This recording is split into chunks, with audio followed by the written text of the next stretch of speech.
o Family Search mantém um dos programas de preservação de registros mais bem-sucedidos e mais antigos, né, da história. E hoje nós trouxemos uma pessoa especial e muito envolvida nesse processo todo. Gostaria de dar as boas-vindas ao Mário. O Mário, ele é gerente de relações institucionais do Family Search e um dos principais responsáveis por esses processos aqui no Brasil. Mário, muito obrigado pelo seu tempo, seja bem-vindo e o tempo é seu. Muito obrigado, Rodrigo, pela oportunidade de falar um pouco mais do nosso trabalho. Obrigado a todos que estão nos assistindo, pelo interesse e certamente pelo apoio que muitos de vocês já dão ao trabalho do Family Search. Então, como o Rodrigo falou, eu sou o gerente de relações institucionais do Family Search. Eu faço isso há 11 anos e sou responsável pela negociação dos convênios, dos contratos, dos acordos que permitem ao Family Search acessar os registros, digitalizá-los e disponibilizá-los no nosso site. Eu comecei com Brasil, Argentina, Uruguai, Paraguai, Chile e Caribe há 11 anos, e essa área geográfica foi diminuindo, não porque eu não estivesse fazendo um bom trabalho, mas porque o sucesso do Family Search estava sendo tão grande, né, principalmente aqui no nosso país, que se tornou necessário colocar um gerente dedicado ao Brasil. E, então, eles me pediram que assumisse integralmente o Brasil, e única e exclusivamente o Brasil. Então, ainda é coisa bastante, eu vou mostrar isso para vocês. Para vocês terem uma ideia, esses são alguns números do Family Search nos últimos anos. Em 2016, nós tivemos 9 acordos assinados que permitiram disponibilizar 43 milhões de imagens. O que eu quero dizer com isso? Que somando todos os registros que foram incluídos nesses acordos, o total é 43 milhões. Isso não quer dizer que nós capturamos 43 milhões em 2016, de forma alguma. Mas, com os contratos que firmamos naquele ano, asseguramos o acesso a 43 milhões de imagens que estão sendo agora capturadas e publicadas à medida em que estão sendo processadas na nossa sede. Em 2017, nós também já firmamos 9 acordos, embora ainda estejamos no meio do ano, e asseguramos até agora 9 milhões de imagens.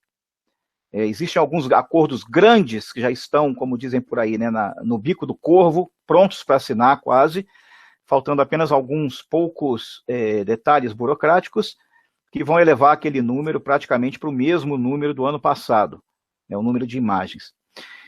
No Brasil, atualmente, nós temos 32 câmeras. Para vocês terem uma ideia, quando eu comecei há 11 anos, eram 6 câmeras. Então, hoje nós temos 32 câmeras no Brasil.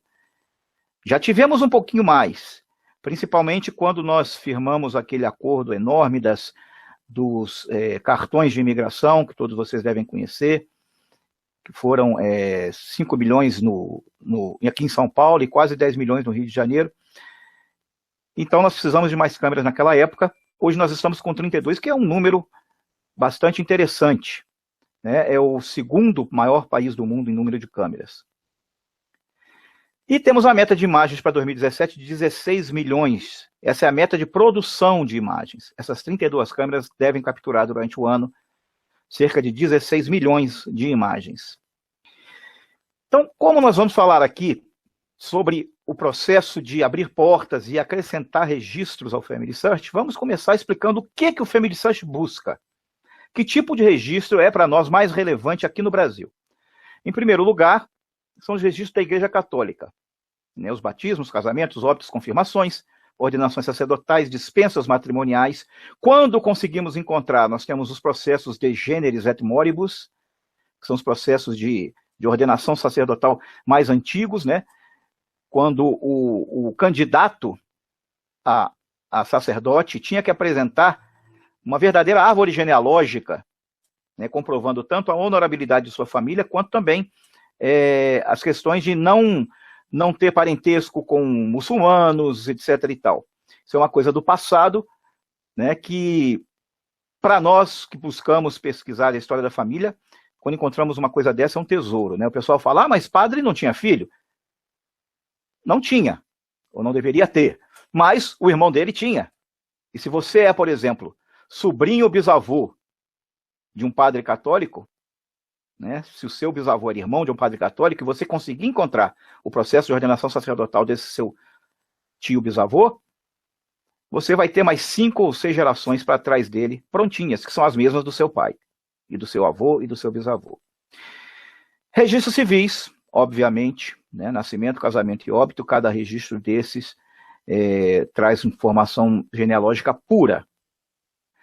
Registros de sepultamento são relativamente recentes, mas nós já temos conseguido bastante sucesso com isso, e eles cobrem lacunas onde nós não conseguimos acesso a registros mais, digamos assim, valiosos do ponto de vista genealógico, né, ou onde esses registros não existem mais porque foram destruídos por alguma razão. Registros de imigração, né, listas de passageiros, documentos de entrada de estrangeiros, eu não coloquei aqui, mas registros de naturalização de estrangeiros.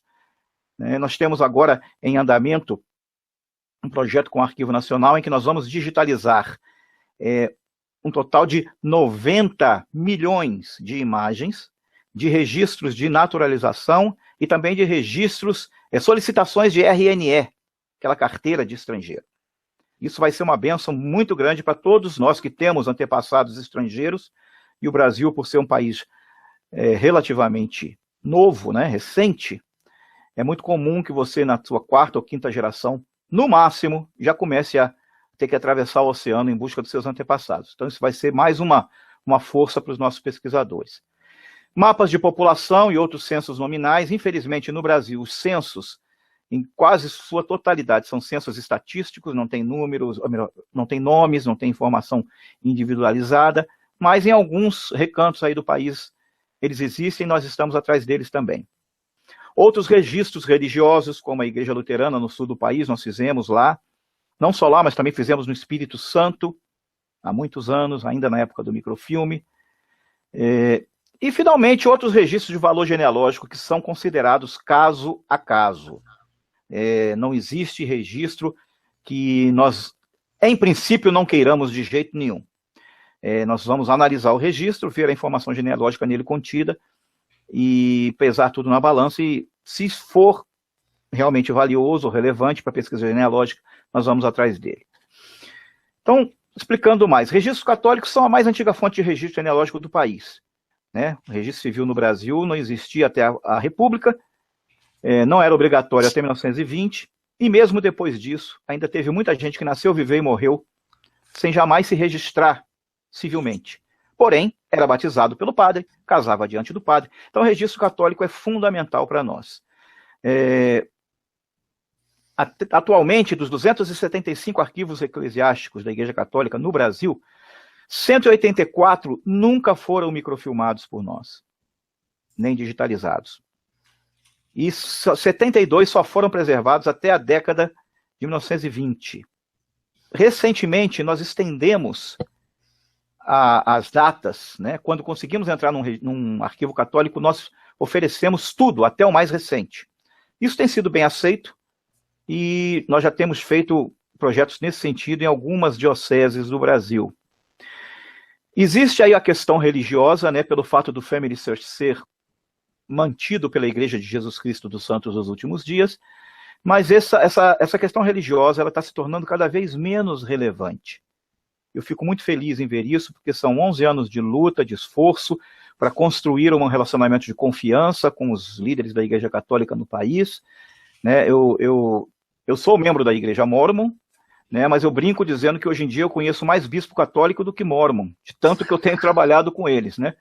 E realmente sou uma figurinha fácil já entre os nossos queridos irmãos da Igreja Católica.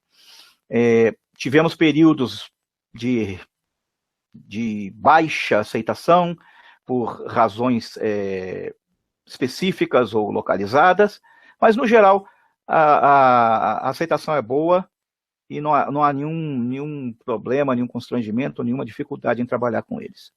Registros civis, como eu já mencionei, iniciaram-se com a República, no final do século XIX.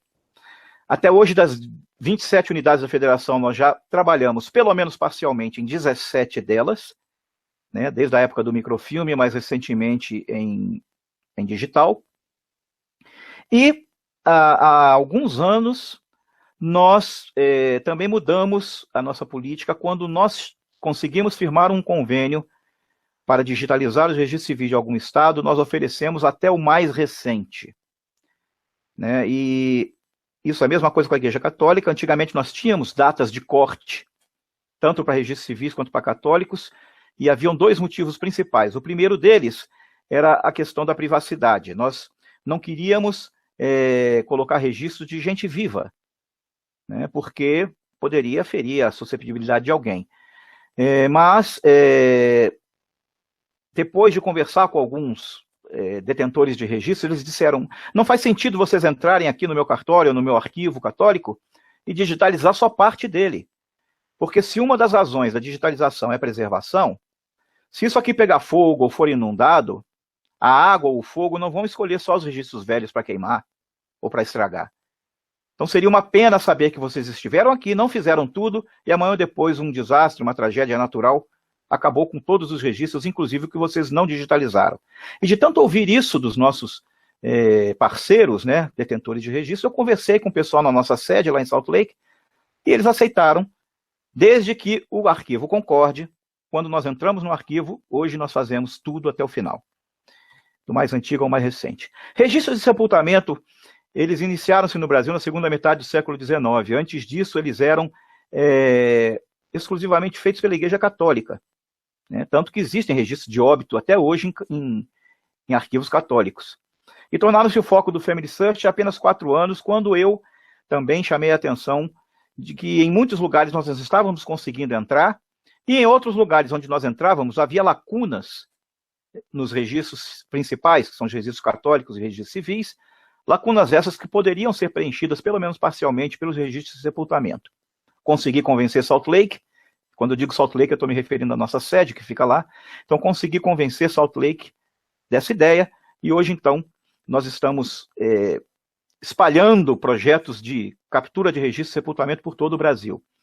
É uma interessante opção, e principalmente pelo fato de que existem várias oportunidades. Cada município é um projeto em potencial. E através, inclusive, dos próprios membros da nossa igreja, né, a igreja geralmente tem um excelente relacionamento com órgãos governamentais, e tem membros da igreja que, em muitos casos, que são participantes de equipes de governo. Então, há um acesso muito mais prático e fácil aos registros de sepultamento. Também não existe a questão da privacidade, né, porque está todo mundo morto. Então, eu não acredito que eles estejam preocupados muito com privacidade nesse momento. E a burocracia é menor. Então, tem sido um sucesso, nós temos conseguido bastante projetos nesse sentido.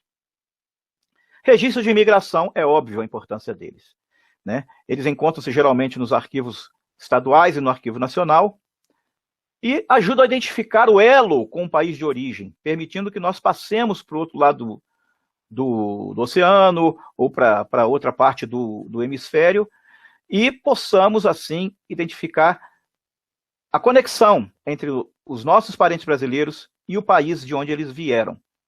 Né? E de brincadeira eu coloquei o cartão de entrada de Lou Armstrong, né, que é um artista famoso, que faz parte da coleção que nós digitalizamos recentemente no Arquivo Nacional. Mário? Sim. Deixa eu fazer uma observação. Você deve estar com seus slides aí na tela, só que nós não estamos vendo agora. Se você quiser compartilhar a tela... Vocês não estão vendo, não? Fica perfeito. Não, eu estava em dúvida se você estava seguindo os slides e resolvi te dar um toque agora. Desculpa se foi tarde. Só vou, então, rapidamente mostrar outros slides, né? Aquele dos números. O que nós buscamos, eu já falei sobre isso. Os registros católicos são a antiga fonte de registro. Temos aí um exemplo do registro católico. Registros civis, um exemplo de registro civil também. Registros de sepultamento, esse é um livro de cemitérios da cidade de São Paulo, onde nós já fizemos do mais antigo até 1950. Registro de imigração, está aí o Lou Armstrong, para todo mundo ver, né, que eu falei. Então vamos agora falar sobre o que nós oferecemos. O Family Search, ele não compra registros dos arquivos. Ele oferece a preservação gratuita desses registros em troca da oportunidade de colocá-los em nosso site, adicionando-os ao nosso acervo, que vocês sabem é o maior acervo de registros genealógicos do mundo, disparado. Então, o que nós oferecemos é isso, a digitalização gratuita dos registros com qualidade profissional no próprio local onde estiverem. Nossas câmeras vão até lá, nós não pegamos os livros ou os registros e levamos para nenhum outro lugar. Toda a captura é feita lá, diante dos olhares atentos do custodiante dos registros. Nós também oferecemos uma entrega de uma cópia, que também é gratuita, ao detentor dos originais, com plenos direitos de uso. Geralmente essa cópia é entregue num HD ou mais HDs externos, e é uma cópia de alta qualidade, geralmente a gente faz em formato TIFF, que é um formato bom para preservação, e nós geralmente usamos escala de cinza, não fazemos imagens coloridas, a não ser que exista uma razão prática ou histórica muito relevante. E nós fazemos isso pelo seguinte, o peso de uma imagem colorida é muito maior do que o peso de uma imagem em escala de cinza. Então, a grande maioria dos nossos arquivos não ia ter espaço de armazenagem suficiente para guardar todas essas imagens. O que ia acontecer? Eles iam manter as imagens nos HDs que nós demos. E aquele HD é uma mídia de transporte, não é uma mídia de armazenagem definitiva. Não é uma mídia de preservação. A mídia de preservação seria um servidor, com backup, com tudo isso. Então, quanto mais pesadas forem as imagens, maior vai ficar o peso de toda a coleção e mais difícil para os arquivos adquirir espaço de armazenamento suficiente para manter aquilo. Então, a gente faz em escala de cinza, que é uma imagem perfeitamente visível, em que todos os detalhes podem ser percebidos, né, e que, do ponto de vista de preservação e pesquisa, não deixa nada a dever a imagem colorida. E, por final, o que nós oferecemos também é um armazenamento de cópia de segurança em nossos servidores, mesmo que aconteça algo com a cópia que nós oferecemos, né, nós sempre poderemos repô-la através das imagens que guardamos nos nossos servidores. Já aconteceu situações em que tragédias destruíram registros. Vocês devem se lembrar de São Luís do Paraitinga, há cerca de 4 anos, aqui em São Paulo. A cidade foi inundada pelo rompimento de uma barragem. Edifícios de 2 andares ficaram apenas com o teto de fora. A matriz da Igreja Católica literalmente veio abaixo. Ela caiu, ruiu. O cartório foi totalmente tomado pela água. Quando a água baixou, água não, era lama. Eu estive lá, eu vi. Quando a lama baixou, os livros que não tinham sido levados pela enxurrada estavam em estado deplorável. Quase que impossível, a boa maioria deles, quase que impossível de restaurar. Por sorte, nós tínhamos feito lá um trabalho, na época do microfilme, na década de 1980, e tínhamos microfilmado os registros mais antigos, até 1930. E quando eu liguei para a notária, que era nova no lugar, estava lá há 5 anos apenas, e disse a ela que nós tínhamos imagens dos registros que ela perdeu, a pobre mulher começou a chorar no telefone, começou a dizer, não, isso é mentira, o senhor não brinque assim comigo, a gente está aqui sofrendo para absorver o choque, o senhor vem com essa história, que história é essa? Até eu conseguir convencer que eu estava falando sério, né, conseguimos convencê-la, finalmente, nós acertamos com a juíza regional, marcamos um dia, fomos lá e entregamos a eles um HD com as imagens que foram convertidas dos microfilmes, as imagens digitais que foram convertidas dos microfilmes. Para vocês terem uma ideia, quando eu cheguei lá, a reunião ocorreu no terreno do fórum. Vejam bem que eu não falei no prédio do fórum, porque o prédio do fórum, eu vi a marca da água em cima da janela do 2º andar. Ele estava cheio de lama ainda. E o juiz, o defensor público, a OAB e o promotor estavam trabalhando em containers no estacionamento do fórum. E foi dentro de um container o container da juíza, em que nós fizemos uma sessão oficial em que a notária recebeu as imagens e dessa maneira foram salvas as informações que estavam naqueles registros que a enxurrada levou.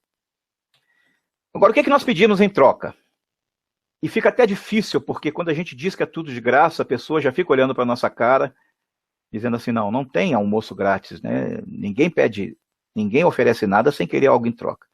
Nós pedimos algo em troca, mas é algo muito simples. Nós pedimos autorização para que essas imagens sejam disponibilizadas em nosso site, que também é um site de acesso livre e gratuito, para que todos possam se beneficiar do acesso a elas. E também pedimos autorização, né? Até para isso nós pedimos autorização. Vejam bem, uma coisa que vai ajudar enormemente o próprio arquivo, mas nós pedimos autorização para criar auxílios de pesquisa, índices, que sejam publicados no site, e sempre oferecemos uma cópia para o arquivo original dos nossos índices, né? Então, como é que nós negociamos? Uma coisa é importante ressaltar aqui.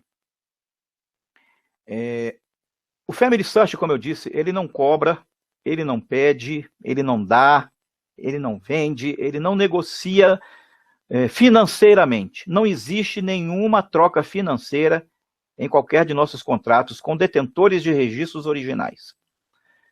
Então, o que nós temos é a nossa reputação, é a confiança que os detentores de registro têm em nós.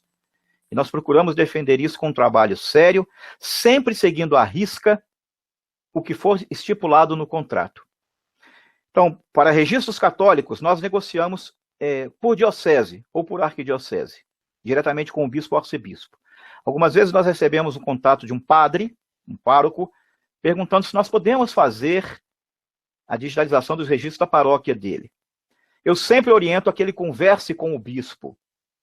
Eu não quero criar nenhum conflito por aí. Às vezes o bispo não quer, o padre quer, a gente vai lá e faz, e fica uma situação estranha. Então eu digo a ele, padre, você está perto do bispo aí, você é pároco da diocese dele, converse com ele, explique a sua preocupação, e explique a oportunidade que nós temos.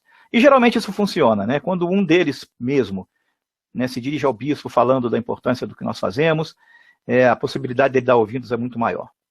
Registro civil, geralmente nós fazemos por estado, através da Corregedoria Geral de Justiça.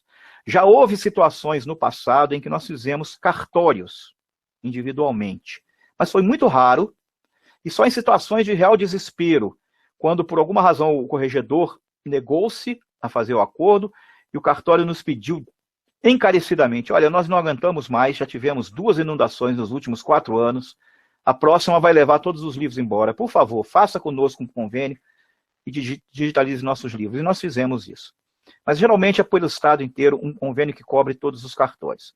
É importante mencionar também que esse convênio com a corregedoria é um convênio autorizativo e não impositivo. O dono do cartório é quem é responsável pelos registros. Então, ele é a autoridade sobre os registros. A corregedoria nos autoriza a fazer o trabalho, mas se nós chegarmos lá, batermos na porta do cartorário, ele disser não vai fazer, nós não fazemos. Nós não podemos fazer. Geralmente não há esse problema, porque a corregedoria os avisa, a corregedoria avaliza nosso trabalho, né, e geralmente eles aceitam. Registros de sepultamento são feitos cidade por cidade, diretamente com o prefeito ou o secretário responsável pelos cemitérios. E os outros arquivos é caso a caso. Geralmente o Arquivo Nacional, obviamente é com o Arquivo Nacional, os arquivos do Estado a gente conversa com o diretor dos arquivos do Estado, e por aí afora. Agora, como eu falei, a negociação é sempre feita com base na confiança, né? Não existe nenhuma negociação financeira, não há isso, né? Não existe taxa, seja de que lado for, se o arquivo nos cobrar para acessar os registros, provavelmente nós vamos dizer que não, que criaria um precedente perigoso e danoso para nós. Né? Toda a nossa receita é utilizada na captura, preparação e divulgação dos registros. Então, como essa negociação ocorre? Então, o primeiro contato quase sempre é feito por membros da igreja ou amigos da igreja, né, e amigos do Family Search que tenham acesso ao responsável pelos registros. E através da confiança desenvolvida nesses contatos, o acordo é individualizado para cada tipo de arquivo. Isso significa que quando eu chego a um ponto da negociação em que se decide, ok, vamos fazer? Vamos fazer. Eu topo, vamos fazer sim.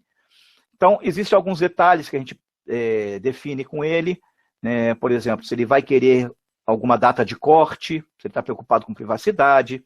E aí é que entra aquela situação que, às vezes, eles permitem o acesso dentro dos centros de história da família, porém não permitem que se publique no site, porque eles entendem que publicar no site é abrir demais o leque, permitir que qualquer um, sem controle, veja os registros, né?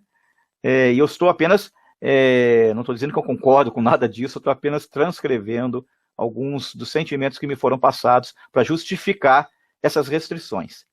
Então, tudo isso é negociado e o contrato, então, é feito de forma customizada, baseado nos detalhes dos acordos que fizemos com relação à divulgação, com relação ao tipo de imagem, com relação ao local da captura, tudo isso. É importante ressaltar que nunca parte do Family Search a iniciativa de cortar as datas ou limitar de qualquer maneira o acesso dentro do nosso site. Quando nós não temos todos os registros até o mais recente, é porque o arquivo não quis. Quando nós temos os registros apenas disponíveis no CHF, é porque o arquivo não permitiu o acesso amplo, geral e restrito. Tá? Só para deixar isso claro. Após a assinatura do acordo, então, nosso equipamento é configurado, né, e o projeto se inicia. A captura é enviado no equipamento local e a captura se inicia.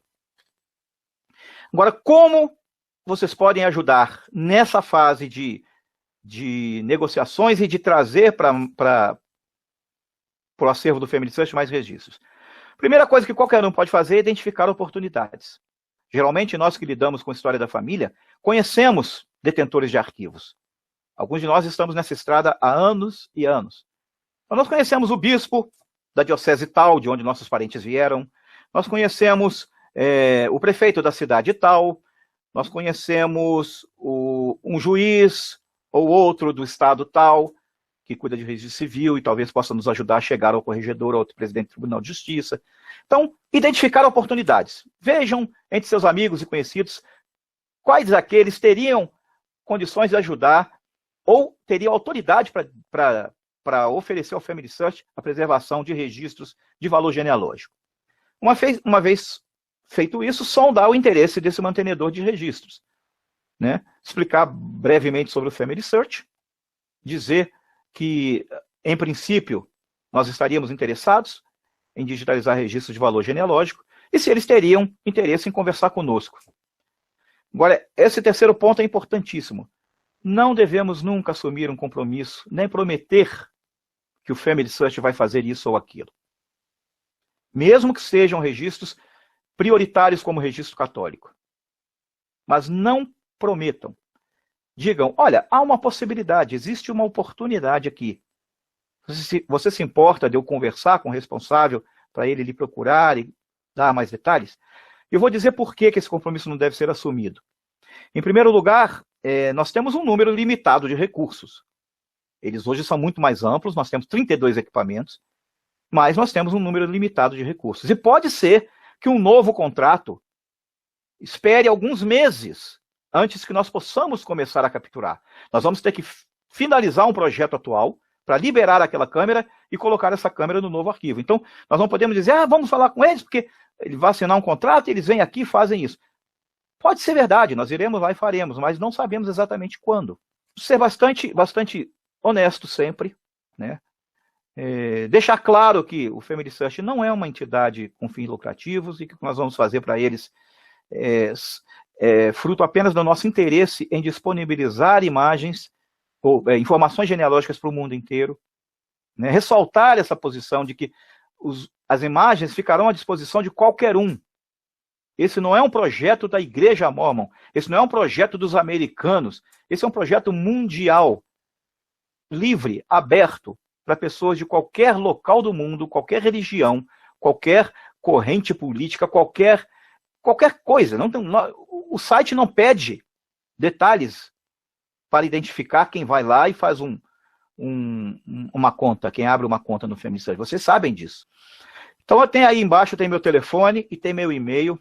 Fiquem à vontade de me ligar, né, quando verem alguma possibilidade de convênio desse tipo, né? Para qualquer outro assunto, o telefone é 0800 891 6465, que é o telefone de suporte do Family Search. Mas para assuntos relacionados com oportunidades de digitalização ou preservação de registros, pode ligar direto para esse número, é o meu telefone aqui, mandar um e-mail e, a princípio, é isso que eu tenho para vocês. Se vocês quiserem já fazer as suas perguntas, fiquem à vontade. Deixa eu só interromper o compartilhamento. Ô, Mário, maravilha. faço minhas as palavras da Michele Coronetti, que inclusive está com a gente aqui. Seja bem-vinda, Michele. Que foi muito esclarecedor. Eu tenho algumas perguntas aqui, e previamente, até para que o pessoal entenda, nós recebemos, através dos canais do Genealogia na Prática, várias perguntas, e muitas delas são relacionadas às atividades que o Mário tem dentro do Family Search. Algumas que nós conhecemos, que são perguntas de praxe, nós respondemos, outras nós encaminhamos, enfim, nós procuramos responder todas as perguntas que chegam até a gente. Eu estou com uma lista aqui que você me mandou, é essa? Exatamente, essa lista. Então eu posso usar essa lista? Pode. E nós enviamos uma seleção, acho que foram 10, né, Mário? 10 ou 12 perguntas. São 11. 11 perguntas, né, que são as mais feitas, né, através dos canais do GP. Ô, Mário, se você quiser, então, responder essas perguntas, acho que é um bom começo. Então, vamos lá. Primeira pergunta, quantas equipes no Brasil disponíveis para fotografar registro? Eu mencionei durante a apresentação, atualmente são 32 câmeras. Já foram mais, nós chegamos numa época a 41, quando nós estávamos fazendo os registros civis lá no Arquivo Público do Estado de São Paulo. Agora são 32, mas o que Salt Lake diz é o seguinte, nunca deixe de firmar acordos por medo de faltar câmera. Isso não vai acontecer, é o que eles dizem. Eu acredito. Até hoje não aconteceu mesmo. Quando nós precisamos de mais, eles mandaram. E todas essas equipes estão em atividade hoje ou tem alguma em stand-by aí? Nós temos 2 câmeras em conserto, se eu não me engano. E todas as demais estão trabalhando. Algumas são operadas por funcionários do Family Search. Outras são operadas por terceirizados, né, contratistas, que apenas fornecem a mão de obra. E outras são operadas por voluntários ou missionários da Igreja de Jesus Cristo dos Santos dos Últimos Dias, chamados oficialmente como missionários da Igreja, né, por um período determinado de tempo, e que se dedicam apenas àquilo. Né? Geralmente são casais aposentados, ou irmãs ou irmãos que têm disponibilidade de tempo para fazer esse trabalho e não tem necessidade de renda extra, então não precisam continuar trabalhando depois de se aposentar, como acontece com muitos de nós, né? Ou mesmo jovens, nós temos missionários jovens, como temos os missionários, né, de proselitismo, que saem por aí com as plaquetinhas ensinando sobre a igreja, nós temos missionários de preservação de registros, que tem a sua plaqueta, tem seu chamado, do mesmo jeito que os outros, e servem integralmente na captura de registros. Nos finais de semana, eles fazem algum proselitismo, e o líder eclesiástico deles é o presidente da missão. Então vamos lá. Segundo, existe uma equipe buscando constantemente oportunidades de digitalização? Bom, oficialmente a equipe sou eu. Eu que sou o responsável por correr atrás e negociar esses acordos. Porém, os nossos empregados, né, os funcionários, os 6 operadores de câmera, que são funcionários do Family Search, eles têm entre as metas que eles têm que atingir, algumas horas por semana em que eles têm que procurar oportunidades. Então já é uma ajuda que me dão. E eu tenho usado também muito os nossos consultores de área de História da Família, que é uma posição na igreja que supervisiona o trabalho de História da Família dentro da igreja. Então nós temos 34 espalhados pelo Brasil, já é uma grande ajuda. Né? Eu uso também diretores de assuntos públicos da igreja, que tem contato com prefeituras, que tem contato com a Igreja Católica, que tem contato com vários detentores de registros. E tudo isso me ajuda a diminuir os custos de viagem que eu já mencionei aqui, né? E ajudam a fazer os primeiros contatos. O que impede o Family Search de digitalizar mais registros no Brasil? Olha, rigorosamente não há nada que impeça, a não ser a relutância dos donos de registro. Né? Nós estamos, como eu falei, nós estamos sempre disponíveis, buscando oportunidades. E como o pessoal na nossa sede já disse, não vai ser por falta de câmeras que nós vamos parar, né, um projeto, ou nós vamos recusar um convênio com quem quer que seja. Se o registro for relevante genealogicamente, né, e o dono dos registros estiver disposto a aceitar os termos do nosso acordo, nada impediria a gente de fazer isso. Quais são as oportunidades? Quem pode se candidatar e quais os requisitos para ajudar? Como eu já mencionei, existem as oportunidades para voluntários, e voluntário pode ser não membro da igreja também. Tá? Nós já tivemos uns 3 ou 4 amigos do Family Search que fizeram contato conosco, aí já não é mais comigo, é com o irmão Leonardo Correia, que é o gerente operacional, que coordena o trabalho dos operadores de câmera, que coordena a designação, quem vai para onde, etc. e tal, que cuida dos equipamentos. Né? Eu cuido da relacionamento com os arquivos.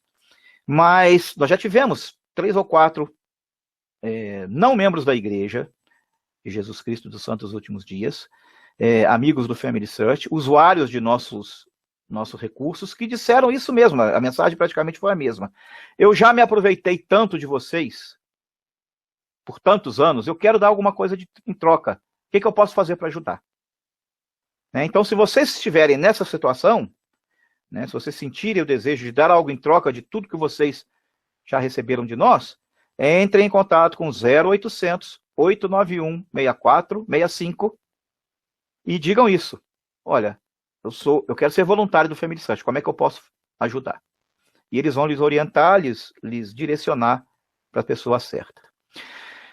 Mais uma pergunta, por que alguns registros só estão disponíveis ao público em geral através de um CHF?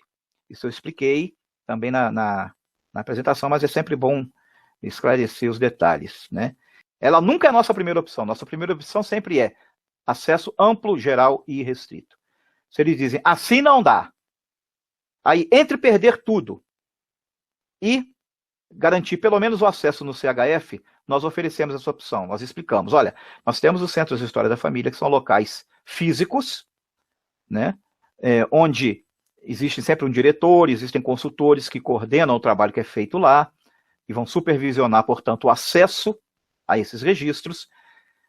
E se você permitir que esse acesso seja feito apenas nos CHFs, esse controle não vai ser perdido.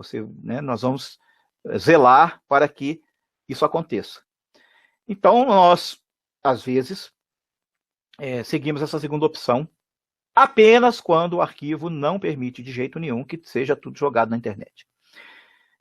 Atualmente, com a microfilmagem sendo convertida para digital, as máquinas de microfilme estão sendo descontinuadas, né, em breve, dentro de 1 mês ou 2, mais ou menos, 2 meses, e os rolos de microfilme não serão mais enviados para os CHFs. Todas essas imagens estarão disponíveis através do computador do CHF, por meio de bloqueios eletrônicos que não permitem que se acesse fora dos computadores do CHF.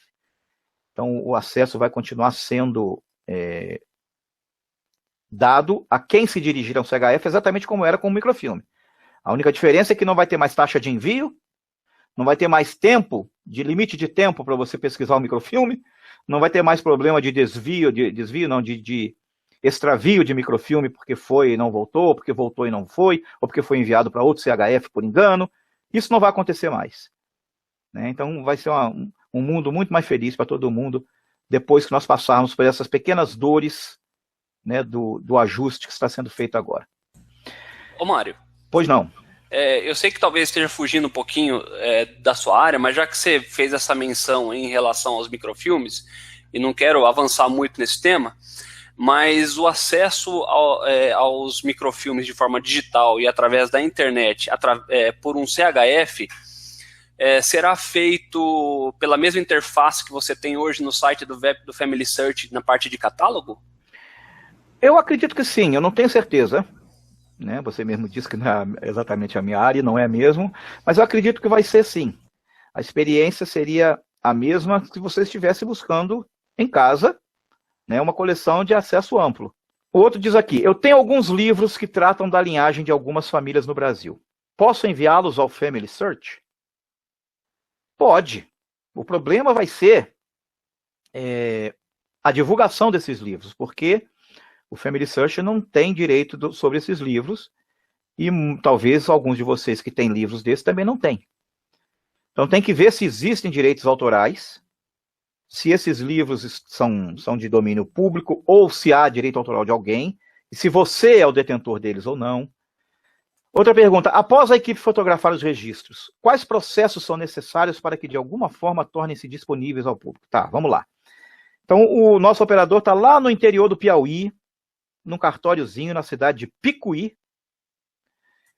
É um cartório que fica na garagem da casa do notário. Eu sei porque eu já estive lá e vi. Então, ele digitalizou as imagens lá durante a semana. Na sexta-feira, no final do expediente, ele leva essa imagem a uma agência do correio e manda o HD daquela semana por encomenda registrada para os Estados Unidos. Essa imagem chega nos Estados Unidos, elas vão ser primeiro auditadas. Um processo de auditoria em que vai se verificar a qualidade das imagens.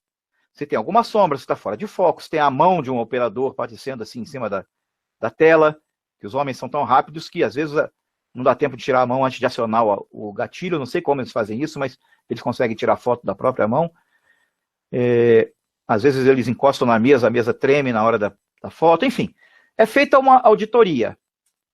Aprovadas as imagens na auditoria, elas são processadas para se acrescentar metadata adicional. A metadata é a informação que permite identificar a imagem, seu conteúdo, catalogá-la, né? Eventualmente no futuro, indexá-la. Então essa metadata é acrescentada à imagem, que chamamos de imagem crua, que foi a imagem capturada. Se bem que a imagem crua já vai com alguma metadata. O software que nós usamos, o programa de captura de imagem, já acrescenta a metadata no momento da captura. Mas em Salt Lake são acrescentados metadatas adicionais.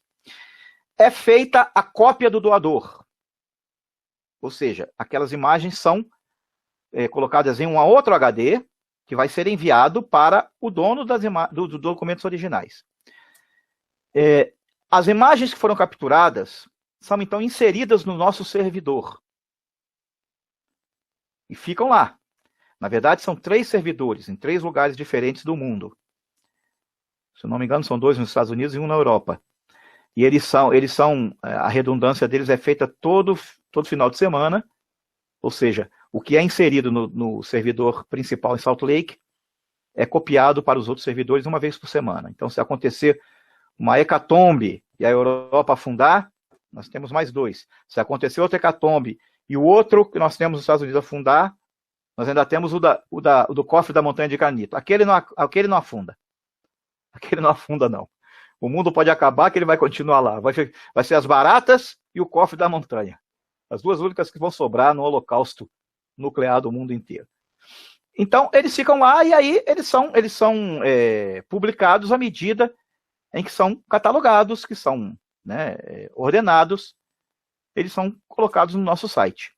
Esse processo já durou vários meses no passado. Hoje, dependendo do tipo de projeto e do tipo de captura que é feito, em 2 semanas, do momento da captura até o momento da publicação, 2 semanas apenas se passam. E nós estamos sempre correndo atrás de oportunidades de diminuir ainda mais esse tempo. Nós sonhamos com um dia em que, no momento em que for capturada a imagem no arquivo original, ela imediatamente fique disponível no site. Estamos um pouco longe disso ainda, mas é um sonho que, se você pensasse em digitalização, né, em 1894, quando a antiga Sociedade Genealógica de Utah, que deu origem ao Family Search, começou, iam te chamar de maluco. Finalmente, a última pergunta aqui. Quantos registros já foram digitalizados em 2017? Existe uma meta? Bom, a meta é 16 milhões. Nós estamos entre 7 e 8 agora. Nós estamos bem dentro da meta. Com a vantagem de que janeiro para nós é um mês morto, é quando nossos operadores geralmente tiram as férias deles, até porque muitos arquivos também entram de férias, né, nessa época. Então, nós, em 5 meses, podemos dizer que em 5 meses nós chegamos praticamente à metade da meta. Então, e também temos mais câmeras agora do que tínhamos no começo do ano. Foram acrescentadas algumas câmeras nesse primeiro semestre, poucas, mas foram. Então, eu tenho confiança que nós vamos fechar o ano dentro da nossa meta, né? E queremos mais. É como o pessoal de Salt Lake diz, é um problema ótimo de se ter. Falta de câmeras, falta de equipamento, falta de gente e excesso de projetos esperando na fila. Isso é que nós queremos, né? Porque isso aí é melhor do que nós não termos acesso a registros, né, e termos câmeras inativas e não estarmos ampliando, né, o nosso acervo. Então, da minha parte é isso, mas alguém tem alguma pergunta? Por favor, fiquem à vontade. Oi, Mário, tem sim. Diga. Uma da Cristina, que está conosco aqui através do YouTube. Obrigado, Cristina, pela pergunta. Ela perguntou o seguinte: se já foram digitalizados ou fotografados registros de primeira comunhão e crisma da Igreja Católica? Sim. Eles são incluídos, geralmente, no nosso acordo padrão. O problema é que, algumas vezes, esses registros, eles não são localizados, não são identificados, mas nós sempre buscamos esses registros. Sempre que entramos no arquivo católico, nós buscamos esses registros. Na verdade, eu vou ler para vocês, deixa eu ver se eu acho aqui, e vou ler para vocês a lista de registros de um acordo católico. Lista de registros originais. Aí vai lá. Todos os registros de batismo, confirmação ou crisma, casamento, óbito, dispensas matrimoniais, habilitação sacerdotal, divórcios, justificações, primeira Eucaristia, processos matrimoniais, primeira Eucaristia é primeira comunhão, né, gente? Processos matrimoniais, proclamas de matrimônio, testamentos, unção de enfermos, visitas que não tenham sido incluídos em projetos anteriores de preservação, levados a efeito pela Family Search ou por sua antecessora, a Sociedade Genealógica de Utah. Então, essa é a lista oficial que o Family Search oferece para digitalizar em um arquivo católico. Então, não tem mais limite de data, a gente fala todos, né, todos os registros, né, e tem todo tipo de registro aqui, registro que nem eu, que fui católico até os 15 anos de idade, e católico daquele de procurar saber muito sobre a igreja, sobre a doutrina, etc e tal, nem eu sabia que tinha esse negócio da igreja, né, que tinha esses registros. Né? Então, o que acontece é que alguns desses registros, por exemplo, os processos de habilitação sacerdotal, são antigos, há muitos anos eles não existem mais. Né? Visitas, né? Visitas era muito comum antigamente, quando as dioceses ou as paróquias, né, eram enormes, e o padre, às vezes, levava meses para visitar uma determinada cidade. Então, quando ele ia, ele levava um livro, porque ele ia fazer tudo ali. Ele ia fazer batismo, ele ia fazer confirmação, ia fazer casamento, ia fazer tudo naquela visita. E ele não podia sair levando 5, 10 livros para ir anotando cada ordenança em um livro, no livro separado. Né? Então, ele tinha o livro de visitas. E naquele livro de visitas, ele botava a data, a cidade que visitou, e estava lá. Nesta data, batizei fulano de tal. Nesta data, como é que fala? Confirmei ou crismei fulano de tal. Nessa data, casei fulano e beltrana. Nessa data, né, eu dei extrema-unção, ou seja lá o que for, a fulano e beltrana. Enfim, então, esse livro de visitas, ele é raríssimo. Por quê? Porque isso era antigamente. E, infelizmente, para minha grande tristeza, né, registros católicos antigos, muitas vezes já se perderam. É triste constatar isso, mas eu tenho visto acontecer. Não por falta de interesse ou de boa vontade dos responsáveis pelo registro, mas por falta de recursos. Né? Infelizmente, isso tem acontecido. Mas, quando a gente entra num arquivo católico hoje em dia, a gente oferece a digitalização disso tudo aí. Agora, tem uma coisa. Às vezes, eles autorizam fazer alguns, mas não autorizam fazer outros. E não me perguntem por quê. Isso é uma decisão deles. Né? Às vezes eu até pergunto por quê, às vezes eles me dão uma razão racional, né? Outras vezes eles simplesmente não querem entrar em detalhes, dizem, não, eu prefiro não fazer, e aí a gente, tá bom, vamos fazer o que você permitir. Maravilha. Mário, diga. Só mais algumas perguntas, eu já encerrei lá, inclusive quero agradecer, porque foram bastante perguntas, a interação do pessoal no chat está legal, e também algumas pessoas estão perguntando através da nossa página no Facebook. Tá? Muito obrigado a vocês que estão participando. Uma pergunta também, depois do anúncio aí do Family Search a respeito do convênio com o Arquivo Nacional, você poderia falar para a gente quais são os arquivos, especificamente falando, que tipo de arquivos que serão fotografados nesse convênio? são pedidos de identidade de estrangeiros. Quando o estrangeiro quer uma carteira de estrangeiro, né? RNE. Então, hoje isso fica na Polícia Federal, mas antigamente também era da Polícia Federal, porém, eles mandaram os mais antigos para o Brasil, para o Arquivo Nacional. Então, nós estamos fazendo de 1823 até 1980, o que está no Arquivo Nacional, do Rio e também de Brasília. E nós temos também registros de... Deixa eu ver aqui. Pedidos de naturalização. São processos de naturalização. Que também são dos dois arquivos. Arquivo de Brasília e Arquivo Nacional. Esses pedidos de naturalização... Veja bem, o pedido de carteira de identidade é quando o estrangeiro quer continuar estrangeiro, mas quer viver no Brasil. Mas não quer se naturalizar. Ele só quer ter um documento de identidade brasileiro. E o outro é aqueles estrangeiros que vieram para o Brasil, né, e se identificaram com o país, estão aqui há vários anos e pediram, então, para se tornar brasileiros. Então, são duas clientelas, digamos assim, diferentes. Não vai haver overlapping, não vai haver repetição de registros nessas duas coleções. Quem se naturalizou está aqui, quem pediu carteira de estrangeiro está aqui. E são, como eu falei, 90 milhões de imagens, não são 90 milhões de registros. Porque, por exemplo, um processo de naturalização, ele tem alguma coisa entre 10 e 20 páginas.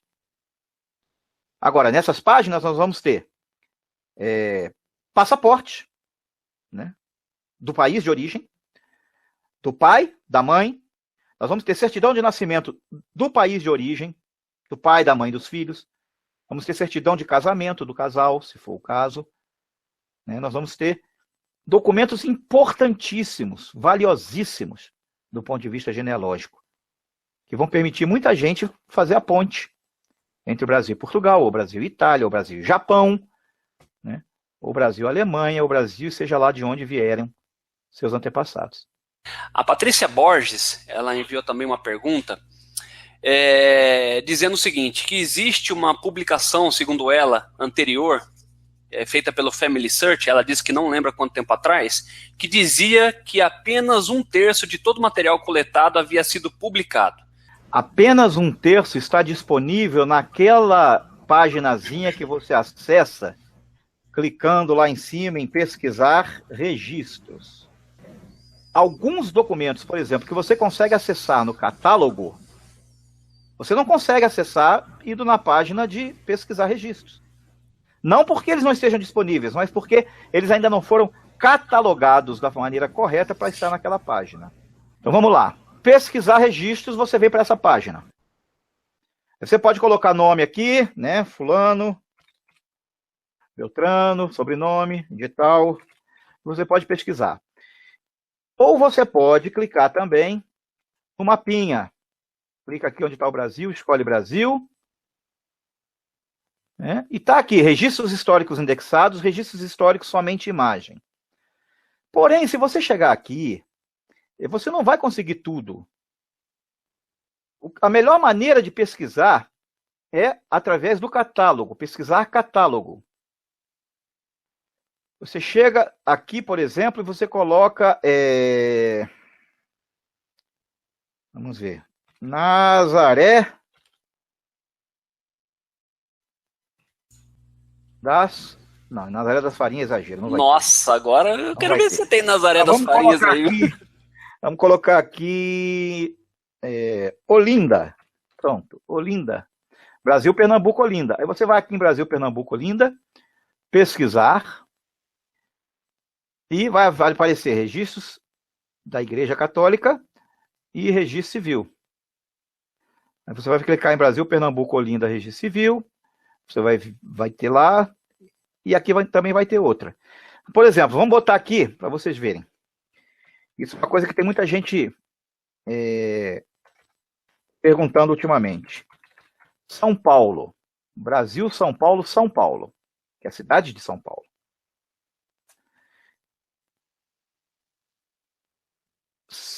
Registro civil. Ué, mas não tem registro civil de São Paulo. Não está disponível. Tá. Tá só no CHF, mas está disponível. Olha aqui, ó. Itaim Paulista, Itaquera, Jaraguá, Penha de França, Saúde. Vamos no Itaim Paulista. Aí, você vê que tem aqui onde estão os registros de microfilmes, mas já tem uma maquininha fotográfica. Então, você clica aqui, você vai receber aí um recado. Olha só, essas imagens são visíveis para usuários acessando o site em um centro de história da família. Então, esse é tipicamente uma coleção que está disponível apenas no CHF, porque assim o dono dos originais determinou. A Michele Coronetti, ela está dizendo o seguinte: como que será a ordem de transformação de microfilmes em imagens digitais?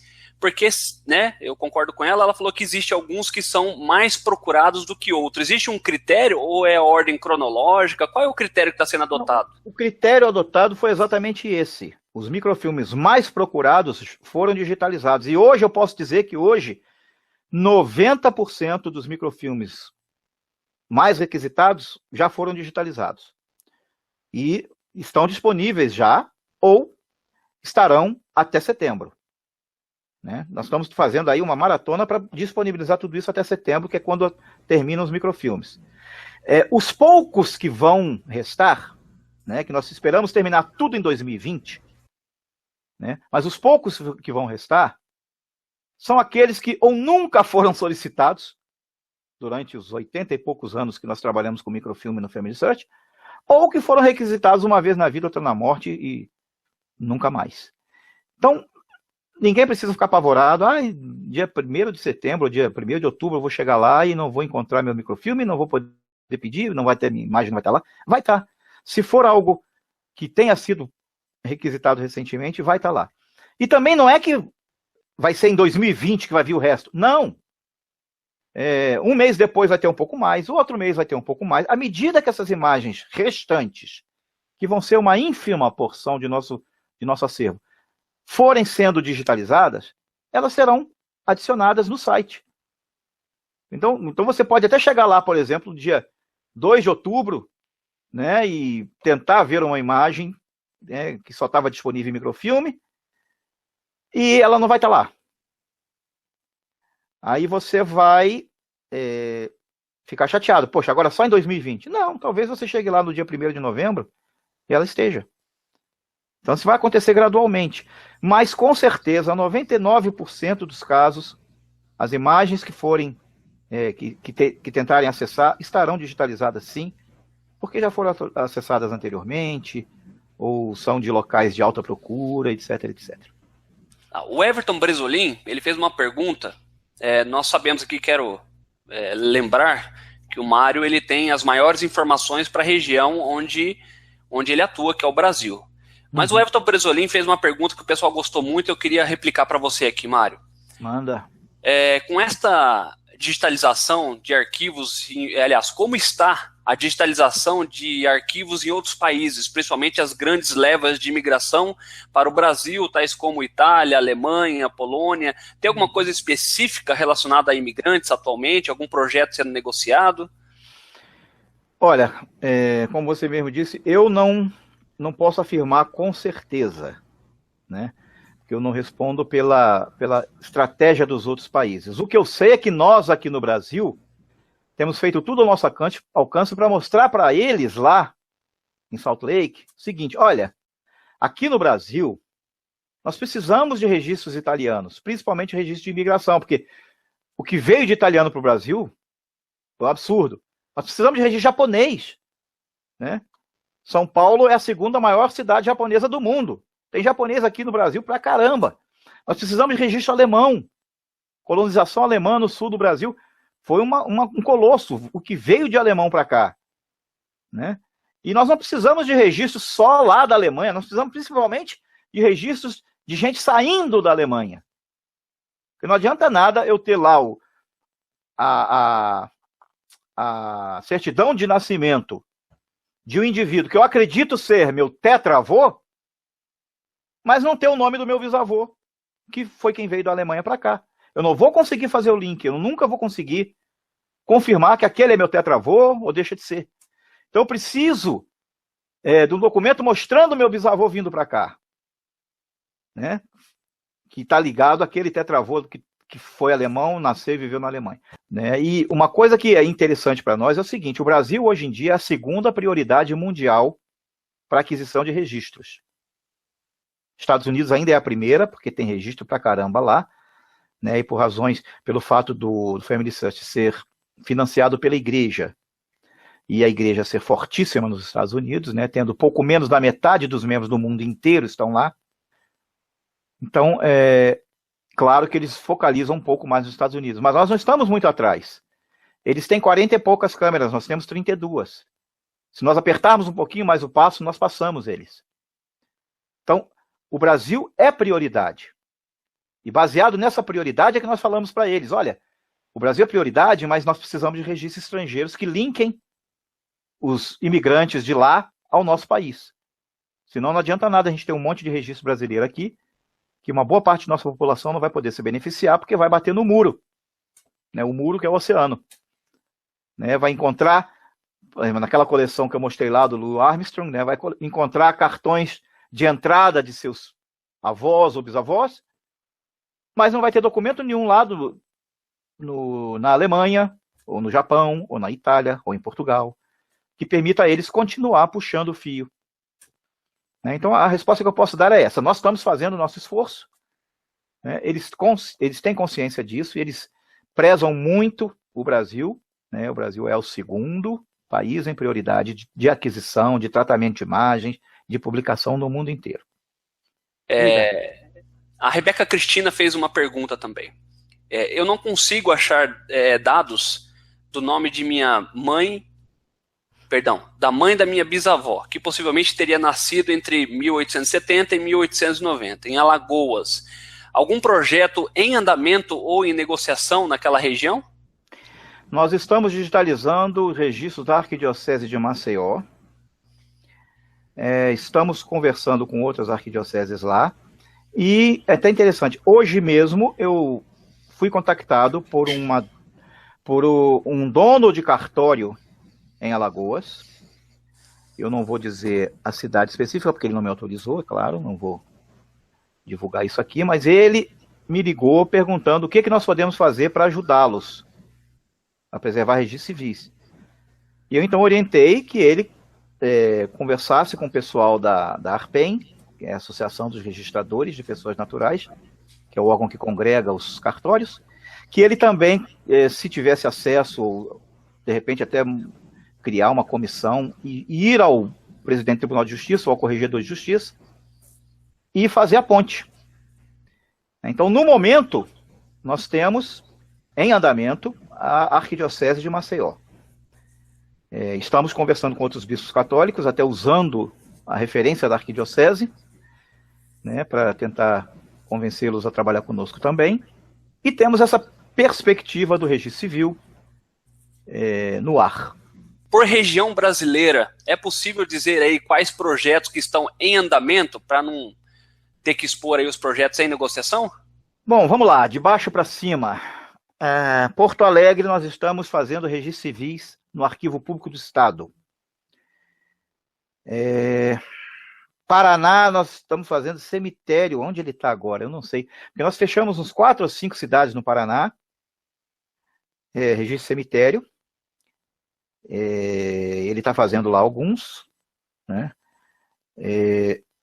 Estamos conversando, eu não preciso esconder de ninguém, nós estamos conversando com o Arquivo Público do Estado do Paraná.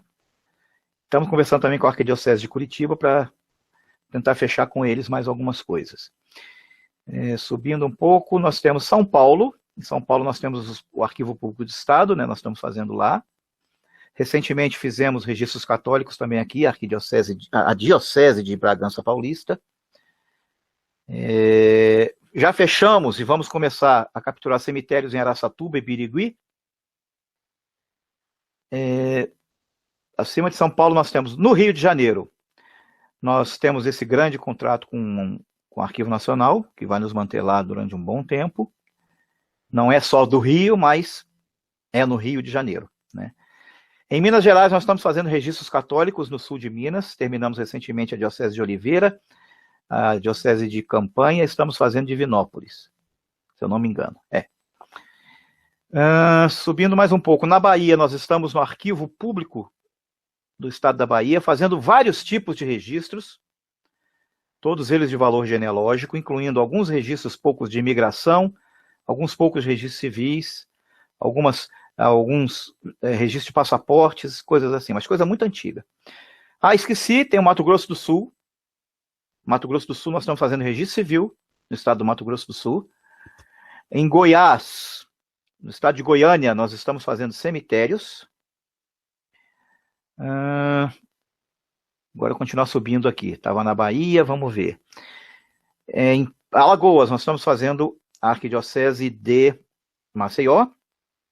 Em Pernambuco, nós temos registro civil do estado. É um projeto que já vai rolando há 9 anos. E não está nem perto de acabar, porque é muito cartório, é muito registro. Nós estamos felizes demais de fazer isso lá. E o Tribunal de Justiça também está muito feliz conosco. É uma parceria muito forte que nós temos com eles. Piauí, nós estamos para retomar registro civil. Paraíba também. Paraíba, parece que o acordo já assinado pelo juiz está no correio para chegar na minha mão, para eu mandar para Salt Lake, registro civil. Rio Grande do Norte, nós estamos fazendo a Arquidiocese de Natal. Na Paraíba, recentemente, nós fizemos as 3 dioceses de lá. A Arquidiocese de João Pessoa, a Diocese de Campina Grande e a Diocese de... Qual é a terceira da Paraíba, gente? É uma cidadezinha menor. Esqueci o nome. Mas, enfim, foram as que nós fizemos mais recentemente lá na Paraíba. Aí nós pulamos para o Macapá. Para Macapá, no Amapá. Estamos fazendo cemitérios lá. E eu acho que acabou. Eu acho que acabou. Temos negociações bem adiantadas, que eu tenho certeza vão se concretizar, né, em alguns estados também do Nordeste. Temos gente fazendo primeiros contatos, tanto no Pará quanto no Amazonas. E eu estou procurando alguém que me dê uma boa desculpa para ir no Acre. Maravilha, realmente, muitos projetos. Eu, particularmente, fiquei surpreso. Que bom, o pessoal está trabalhando bastante, hein, Mário? Bastante. O trabalho tem crescido muito. E o bom disso tudo é que a visibilidade do Family Search está aumentando. Né? Faz cerca de 1 mês e meio, eu fiz um pronunciamento na Câmara Municipal lá em Campo Grande, para falar sobre o projeto de registro civil que nós estamos fazendo. Foi uma oportunidade muito interessante. Há 2 semanas e meia, 3 semanas, eu estive em Araçatuba e também fui convidado a fazer um pronunciamento lá.